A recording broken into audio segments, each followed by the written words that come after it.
So as I said, I was hoping for the coffee break to, I thought it was going to take place before my presentation as opposed to after. I was going to operate a little swap of a PowerPoint presentation only to load it with yet more images. So I think I'll be able to do without. I wanted to thank Cosmin and Anna for the invitation. I never thought that these brave discussions we had in New Orleans would lead to this invitation. So thank you, Anna. I wanted to thank all those who've preceded me, and more specifically, those who I feel have really led the path for me to be able to do my presentation in terms of beginning to be having productive conversations within my particular field of interest. And those include, and this is not to say that those who I will not name have not contributed to my thinking, but I was particularly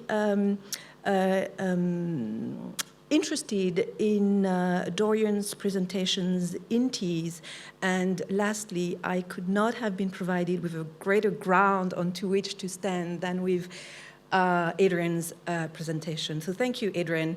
You likely will allow me to skip a good 10 minutes of my presentation. Jumping into it, it is, we don't want to, well, we can stay with New Orleans, that's okay. It is by now no longer provocative to advance the idea that the performance art canon has been largely Eurocentric, and that by the same token, the European avant-garde of the beginning of the last century do not constitute the only genealogy of performance for contemporary practice. And again, Adrian, I think, has made a great case in point, as many others today have made as well. But if that is the case, what are the narratives to be convoked to offer a critique of such canonical constructions and account for other practices of performance while continuing to recognize how imbricated these histories are? So I want to think about a point that Dorian also made in terms of continuing to juxtapose and contrast images that may be synchronic or not, but refer to similar phenomena, across, time and space. How can such genealogies and the practices they underpin be spared the a priori expectation of legitimization, even as they belong in wider historical constructions, again, thank you, Adrian, that we would have hoped have by now entered historical consciousness? And by this desire to be spared the a priori of the expectation of legitimization, I mean to refer, as others have before me, as others have done before me, to one formulation within Cosmin and Anna's premise for this conference, and I will read: does the new paradigm of performance need these histories, and are these histories legitimate historical precedents for this new paradigm? This is not a terrain that I want to engage in, the need of a priori, the expectation of justification, even though I will unfortunately indulge with what follows. How, finally, does opening up the historiographical scope of performance impacts upon the production and curation of contemporary performance today? And as I will run you through my presentations, I want you to bear with me as I will attempt to keep onto three parallel tracks, very simply critical and theoretical discourse, artistic practice, and curatorial practice.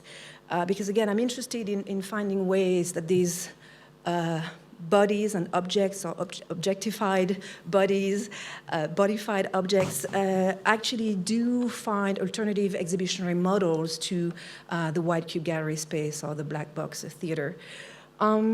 So by way of an introduction, I will carry you along with me in the last kind of 2 months of my life, which were very busy New Orleans and the Caribbean, and this is where I'm missing some of my slides. But I want to show you a couple of images, well, to stake my ground, but also to interrogate a couple of assumptions about where performance is made and when, and most importantly, who makes performance and for whom. And so again, I'm just going to look at performance for a second in the Caribbean, just as a random example. I'm going to look at performance in the Caribbean at a particular time, which is that of the Carnival season, just another random moment that I choose. And so let us go on to the next slide. So having mentioned the Caribbean, that is, if you allow me to think of New Orleans, of course, even though it is geographically located within the Gulf of Mexico and not the Caribbean basin, as the northernmost Caribbean city. And so in New Orleans on 12th night, and we can talk about what that is later, I witnessed this, which needs no introduction. It's rather topical, put in during the Olympic Games. And this was a performance done by Crew de Vue, a carnival crew, and it's called Le Monde de Merde, Shitty World in English. The next slide, which will be, which is not existing, let's pause here, was to be of New Orleans Mardi Gras Indians, which is basically the black carnival tradition, which is also to be found in Trinidad, which used to exist also in Brazil and also in Haiti. But I'm afraid this was for the coffee break. Following New Orleans, I'll take you to Santiago de los Caballeros in the Dominican Republic. So we can go to the next slide. So in addition to thinking where performance is made and when, who makes performance and for whom, I will run you through a couple of slides of performances that seem to be indifferentiated from one another. Performances made by artists who engage with performance, performances made by performance artists, performances made by a wide range of creative practitioners who engage with Carnival as performers, Carnival revelers, just different positionalities vis-a-vis a performance. Here we have performance engaging on a visceral level, and you can see the surprise and fear prompted by the lashing of the whip of the lechon from Grupo Maquero. Next slide. We see a performance that engages on which seduces on a visual level. Here with the pretty costumes of Grupo Caramanche. This was happening, I don't know, a month and a half ago or some such thing. Next slide, we have performance, of course. Next slide. We have performance which titillates intellectually, though not lacking humor. Here we see Grupo Las Guacharnas with their animal rights protection themed group. You can read Quiéreme, Protégeme.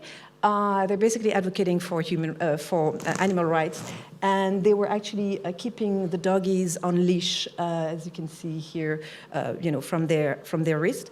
Is this performance art? Is it activism? This was the terrain within which, next slide, Nicolas Dumit Estevez was trafficking. For those of you who know Nicolas, who is an artist originally from the Dominican Republic, but who's lived in the Bronx for 30 years, I think. For those of you who know Nicolas, you might simply recognize him on the slide.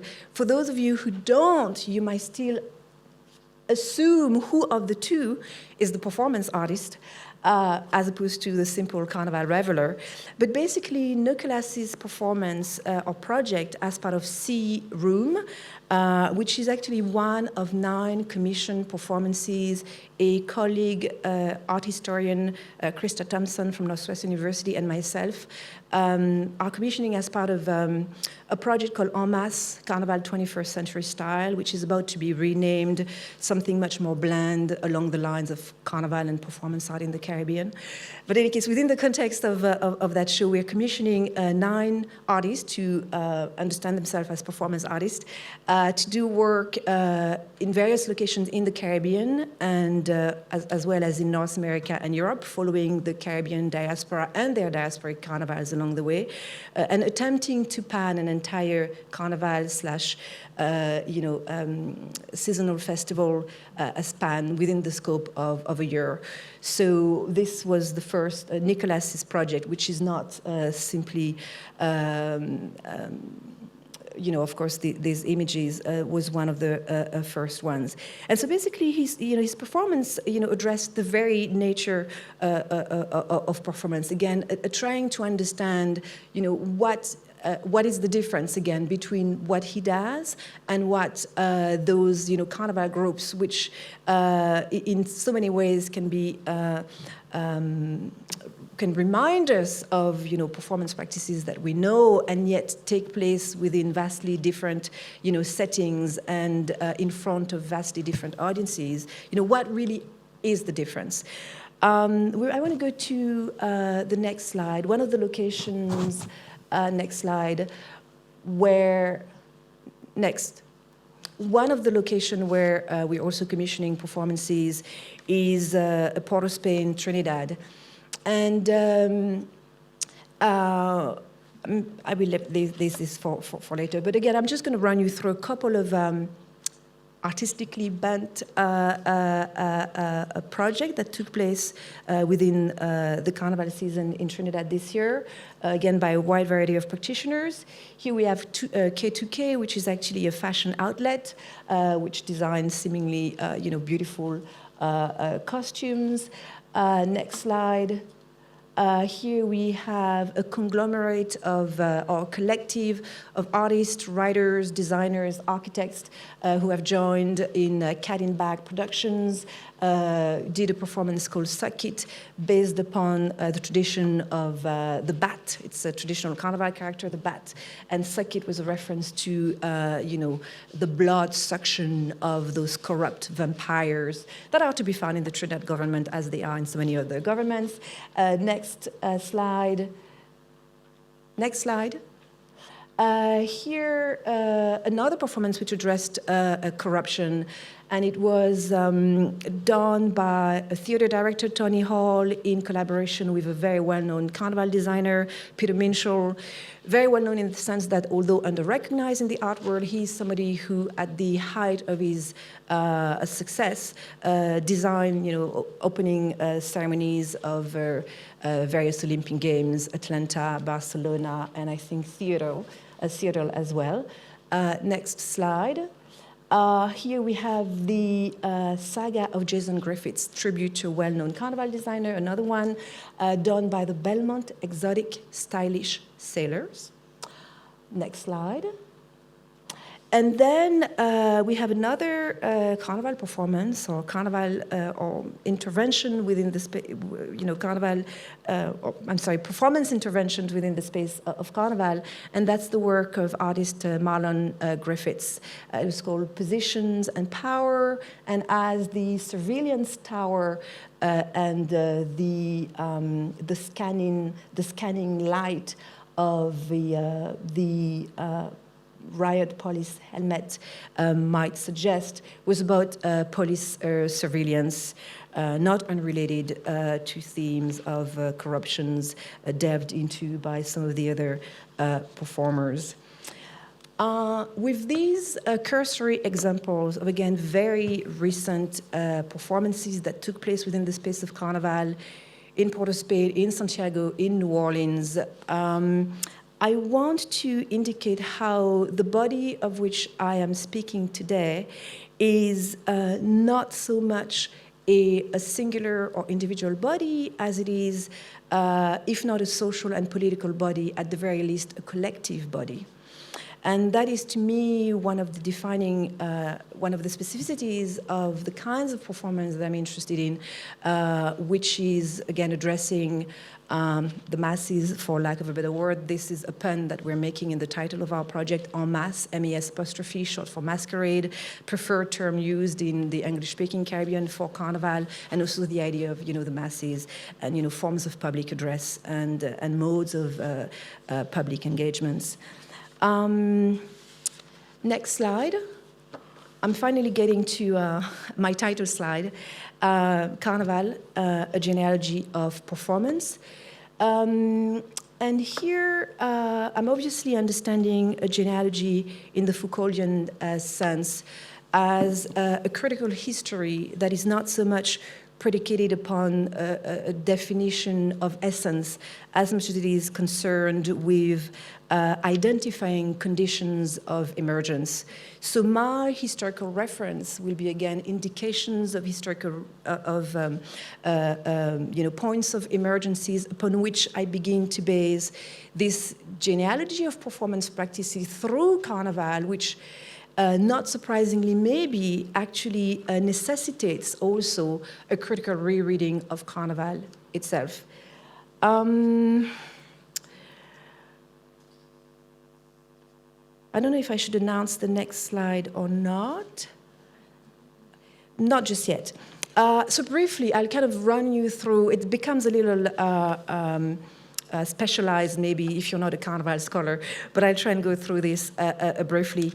Carnival has contested etymologies, contested mythologies, by which I mean myth of origins, and also contested modus operandi.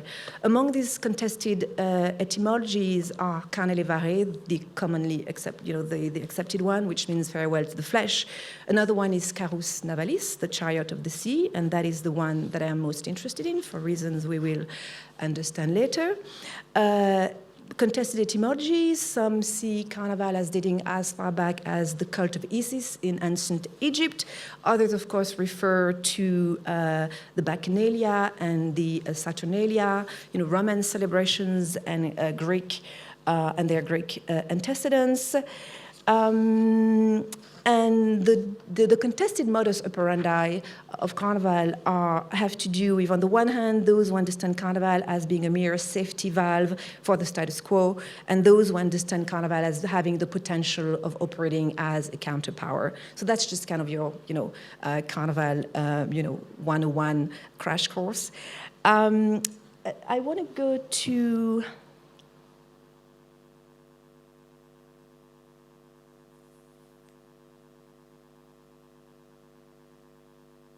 the next slide.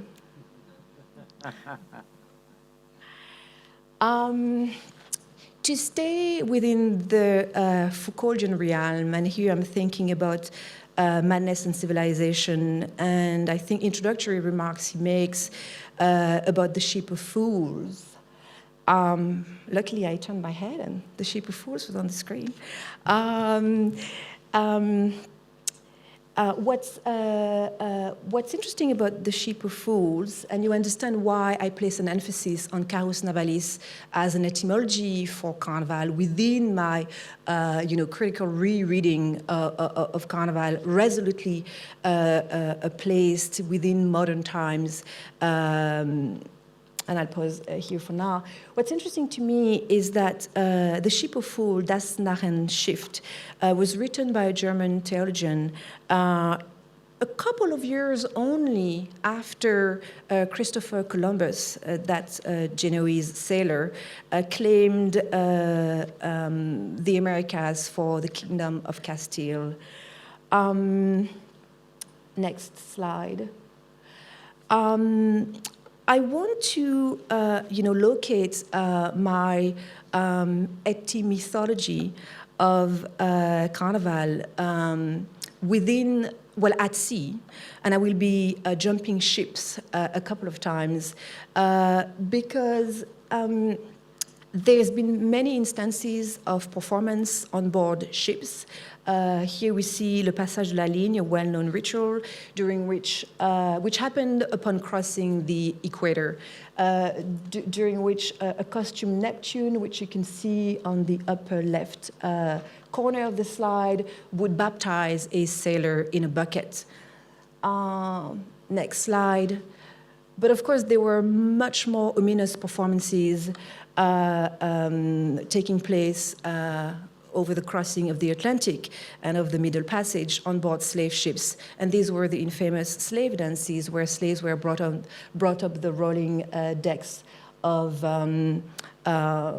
of the slave ship to shake their limbs from the shackles to which they were chained.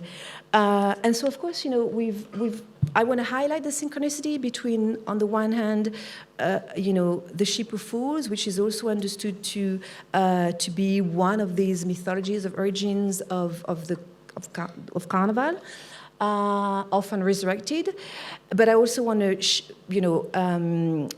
jump ship and indeed go on board the slave ship.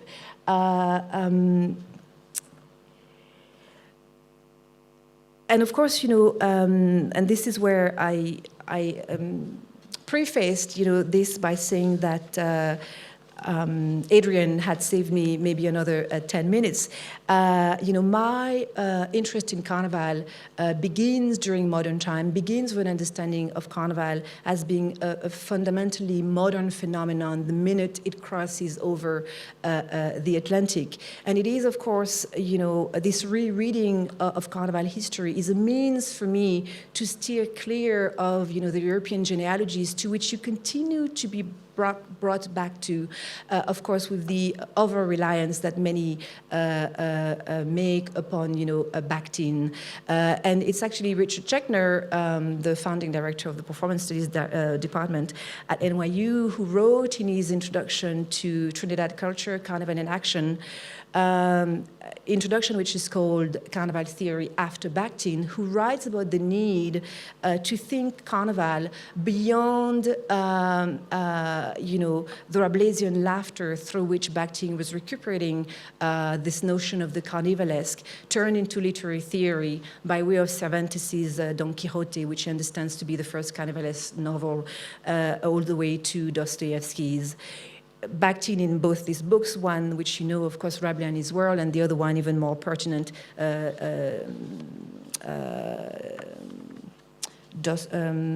Problems of Dostoevsky's Poetics. And so away from Bakhtin, resolutely, crossing the Atlantic, of course, relying upon the scholarship done by, as mentioned by Adrian, Paul Gilroy, and after Paul Gilroy, of course, Joseph Roach in the ever important Cities of the Dead circum-Atlantic performance, which it is my understanding that it's actually Joseph Roach who coined the term circum-Atlantic and not Gilroy, but we can compare notes. And even further, further than Gilroy and Joseph Roach, Marcus Rediker in his Human History of the Slave Ships, who, and this is also pertinent to a history of Carnival, as in the way in which scholars now in the Americas tend to understand the beginning of Carnival on the plantations with the rites of reversals, the rites of the role reversals, and the rituals of inversions around, white and black binaries, for instance, master-slave binaries. They understand these shifts, to take place, in the plantations. And I want to take it all the way back, of course, to the Atlantic. But so Marcus Rediker, similarly, in this book, understands or wants to replace, the slave ship within a long continuum of capitalism. Again, scholars have tended to make a case for, the plantation as, the proto-capitalist experiment, and Marcus Rediker, argues that actually it began on the slave ship. And the reason why capitalism is important to a discussion, of course, of blackness as foregrounded by Adrian, but also in a discussion with Carnival, is that there is a keen relationship between, of course, capitalism and slavery on the one hand, and I want to go further back and think about Eric Williams. And I want to think about Eric Williams because Eric Williams, who wrote the book of the same title, Capitalism and Slavery, in 1944, was also, or was about to become the first Prime Minister of Trinidad and Tobago, who is also very much of a Carnival island, and yet he missed the opportunity to make the link between Carnival, capitalism, and slavery. And I understand Carnival to be a counter to both slavery and its dehumanizing force, and of course capitalism as well. And this is of course something that we understand if we think about the ways in which Carnival has been recuperated by the anti-global capitalist movements and by activists such as Reclaim the Streets in 1999, who coined the phrase Carnival against capital. There's been various instances of Carnivalesque protests in the Occupy Wall Street movement, and I would argue that the punk protest of Pussy Riot on March 1st, 2012 in St. Christ the Savior Cathedral by Pussy Riot was also very much enacted among the modes of the Carnivalists, not just by dint of the clothes they wore and of the antics they did, but also because of the very date during which it took place. March the 1st was actually Mardi Gras, etc., etc. But let's move on, because I saw the sign for 5 minutes. And I actually think that 30 minutes is fine as a time to speak. I would need 3 times 30 minutes. Let's move on to, let's move on through the next slide. We're getting into the visual arts and performance art aspect of this whole longly foregrounded presentation of mine. One of the reasons why is, of course, I'm interested also in these ships. In the slave ship, the ship of fools, to trace my genealogy of Carnival, which I said was important before even getting into understanding a genealogy of performance through Carnival, is because images of ships, if not the slave ships, certainly Christopher Columbus's caravels, have transformed into cultural artifacts through Carnival costumes and floats. After all, what is a float but a boat? And here we see a caravel. I want to say, almost life-size.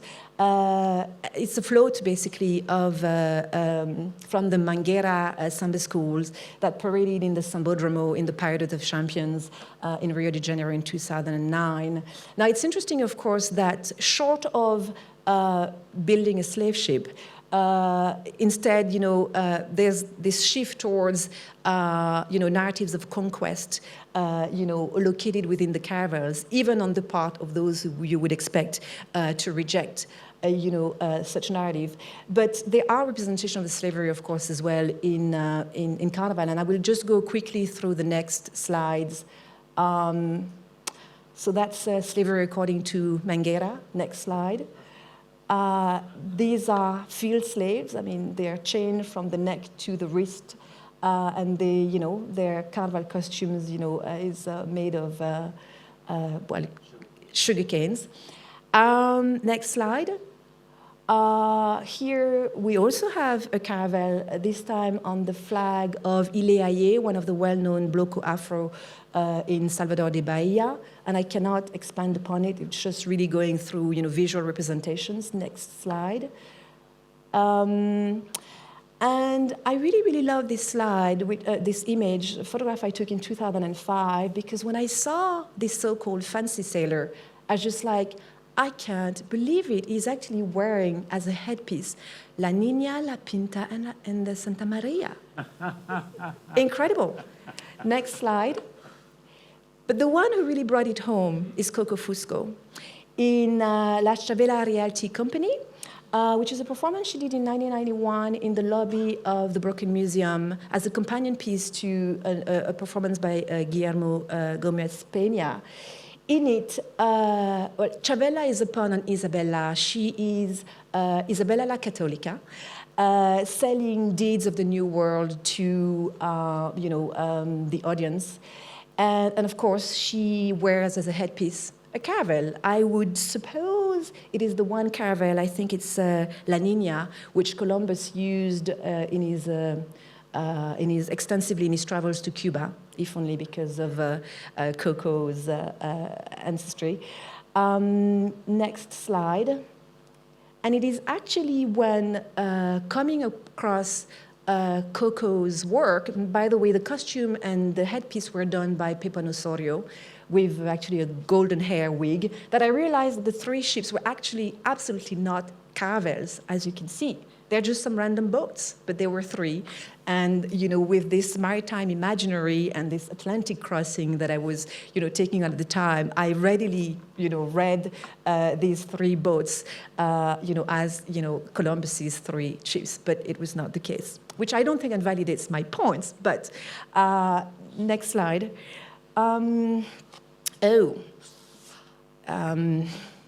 It's another one of my points of emergence. I'm not taking you all the way back across.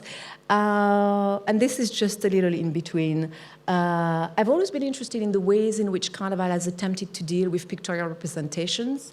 And here I'm also, again, interested in this dialogue between performance art, as we understand it, and performances that take place within other contexts. Hence the juxtaposition between Lorraine O'Grady's Art Is, which took place within the context of the African American Day Parade, but which was in fact inspired by the Brooklyn Labor Day Parade. Lorraine told me, I really wanted to take place in the Brooklyn Labor Day Parade, but there was already so much art. There isn't much that I could add to it. But then again, in Santiago, I came across this performance on stage by a comparsa. It was an homage to the fine arts, and the performers showed themselves, through the frame. Next slide. But this is only but an introduction to a juxtaposition I'm going to attempt to make and explain as quickly as I can. As I told you, I've been trying to keep parallel, on the one hand, artistic practices, those that surround me and which I look at, those that I support through my writing and curating, but also I've been trying to think about ways to locate these practices within alternative curatorial modes. And I'm going to show you both slides. They should have been really standing side by side, but one after the other. So next slide. Slide before. Again. Go backwards. No, I'm sorry, backwards. Right, thank you. I think I need to reach to my notes quickly. Or not. I'm interested in Seurat's Parade de Cirque and in its date, 1888. This date, 1888, and this particular painting form an entire chapter in Jonathan Crari's suspension of perception, modernity, attention, and spectacle, attention, spectacle, and modern culture. Anyhow, suspension of perception. There's an entire chapter devoted to the year 1888 and to the ways in which Seurat, Parade de Cirque painting in particular, was very much pivotal within the history of the European avant-garde. And he goes on to explaining that at the time, late 19th century, carnival energies had been recuperated within fairground entertainments and technological apparatuses such as the cinema, for instance, whereby the motions, the carnival energies that used to be embodied by ourselves became translated through other means. Again, in the cinema, for instance, and the moving image, where movement takes place on the screen and with spectators looking at it as opposed to ourselves doing these movements. And as concerned Seurat, he says that, yes, of course, Seurat was interested in highlighting the plight of these fairgrounds entertainers who had been pushed to the outskirts of the city centers, a movement that has been well known to occur throughout Europe, actually since the 17th century. But he was most importantly interested in the dynamogenic qualities of his pointillistic paintings. This is a painting which was in fact meant to elicit motion. The spectator was to move across the canvas, bring these various points together and reinstate the integrality of the image. Now, I'm doubly interested in this image and in the reference that Crary makes to these carnival energies, which he really takes from Alan White and Peter Stalibras, who have said of Carnival that it is a foundational European civilizational principle that has only but kept on returning through various forms. Next slide. I'm interested in it because the very same year, 1888, we have this lithograph by some random guy, Melton Pryor, of a carnival parade on Frederick Street in Port-au-Spain, Trinidad. And so I'm interested in this moment when, on the one hand, what is considered to be at the vanguard of culture is a painting that represents what no longer really is. The parade of which, which Seurat represents is not a real parade. It really is only but the short walk, kind of drilling that performers would make to bring the audience to really the circus. The painting that follows in Seurat's work is Le Cirque. So that parade was not even really a parade anymore. At the same time, in the Caribbean, in Trinidad in particular, I would argue that if, with Seurat's Parade de Cirque, the artwork was indeed the painting, more so than what it represented. In this case, I would argue that the artwork was indeed the parade that was, the work, the artistic practice was the parade that was taking place in the streets of Port-au-Spain. Next. Let's pause. No, I'm sorry. Let's go back. Let's go back. I'm sorry. No, the following one. No, I'm sorry. Going forward. Stopping. No, forward, not backward. I want to stop back at the Carnival Parade in 1880. No, back. Back?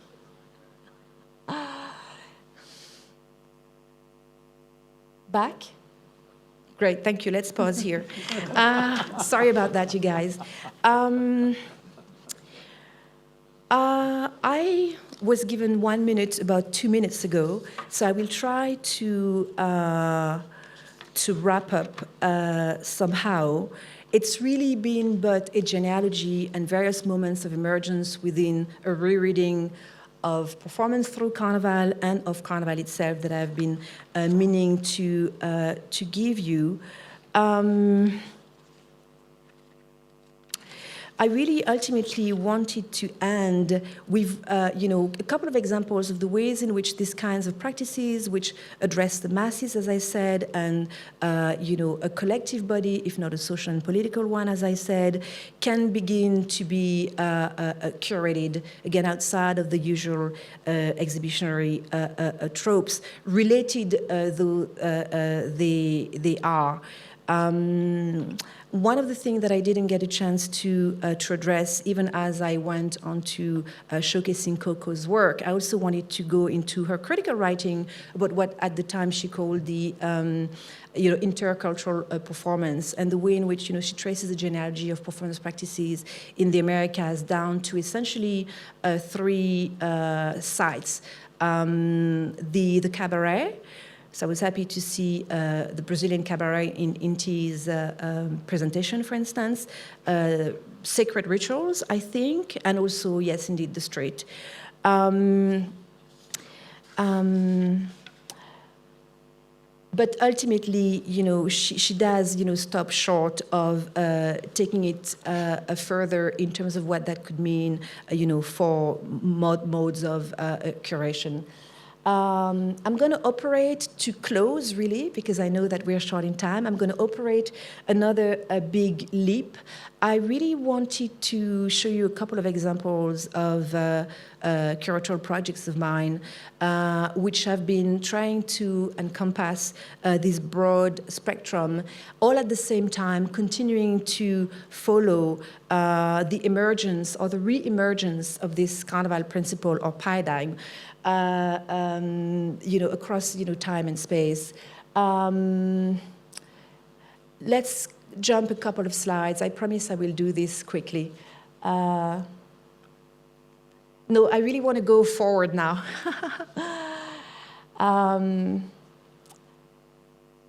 Let's stop here.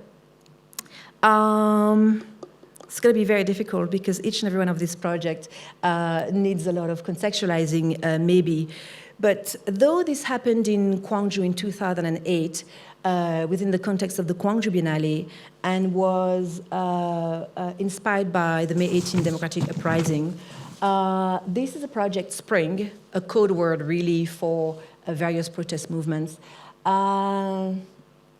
Preceding, as it did, springs that were to come in 2011, this really was a project that was looking back at the resistant ethos of Carnival in the way in which I'm interested in it, in the way in which it is indeed understood to be or was, in the Caribbean. And so this is a project that assembled various projects from artists who came from Brazil, Jarbas Lopez. Let's move quickly forward. Brazil, Jarbas Lopez. Next slide. This is the work as I encountered it in the Sambodromo, which is to suggest again that the Sambodromo Carnival space has been very much. Thank you. No more time. Has been very much. Utilize the space for performance. Let's go forward. I'm only doing this little back and forth for a couple of these works. Forward. Karine Olivier, forward. Marlon Griffiths, who we have seen prior, forward. Jarbas again, forward. Mario Benjamin, forward, an artist from Haiti. This is, unfortunately, a very small version of the work that I saw and on the basis of which I commissioned the new piece.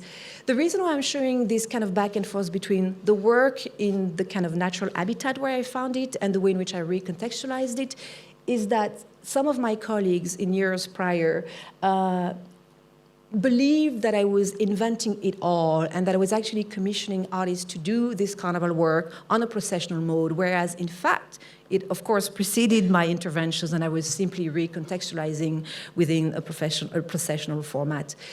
I'm going to end, don't worry, but I want to keep going forward. Map Office, I was hoping that Valerie maybe would have been here, but maybe she's not. The piece that was done in Gwangju was also looking back at Forward, a piece they had done prior that was not so much looking at carnival traditions as much as it was at Chinese funeral processional traditions. Let's go forward. If you can... Claire, I think we need to finish here. I will conclude. I just want to run through this. Just go slide after slide.